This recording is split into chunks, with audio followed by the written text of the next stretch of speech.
থাকতেই হচ্ছে দিল্লির দিকে, কারণ আজ গুরুত্বপূর্ণ। শুরুতেই বলছিলাম নজর দিল্লিতে। একদিকে ইন্ডিয়ার বৈঠক, বিজেপি বিরোধী জোট বৈঠক, আর একদিকে যে ছবি আমরা দেখতে পাচ্ছি এখনো পর্যন্ত যে বিক্ষুব্ধ বেসুরো সাংসদ তৃণমূলের, তারা গোপন বৈঠক সারলেন। আর গতকালই মমতা বন্দ্যোপাধ্যায় তৃণমূল নেত্রী তিনি পৌঁছেছেন দিল্লিতে আজকে এই ইন্ডি বৈঠকে যোগ দেওয়ার জন্য। একই সঙ্গে আমরা দেখলাম যে আজ গোপন বৈঠক সারলেন কারা?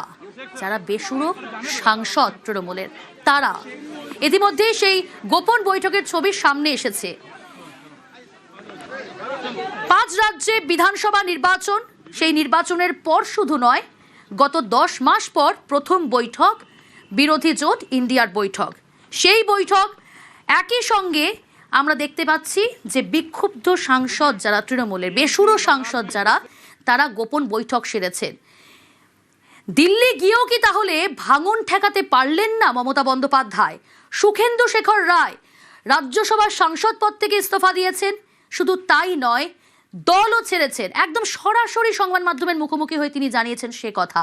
আর এখানেই তো প্রশ্ন, তাহলে এই ইন্ডিয়া জোটের যে বৈঠক, সেই বৈঠকে যোগদানটা কি শুধুমাত্র বাহানা?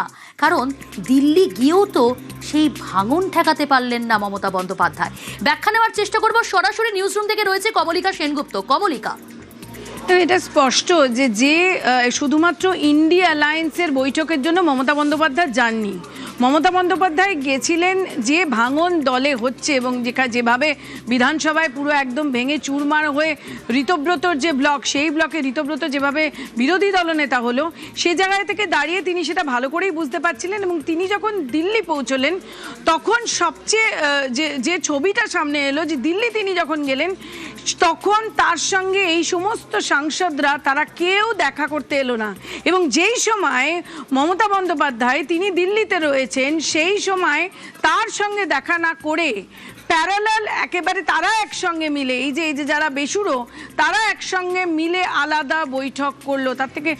এর থেকে স্পষ্ট হয়ে যাচ্ছে যে দলে ভাঙন, যেরকম বিধানসভায় আমরা দেখেছি ভাঙন, সে ভেঙে চুরমার হয়ে একেবারে তারাই বিরোধী দলনেতা হয়ে গেছে। অন্য জায়গায় যে ছবি আমরা কালকে দেখাচ্ছি, যে ছবি আমরা দেখাচ্ছি, যেটা কালকে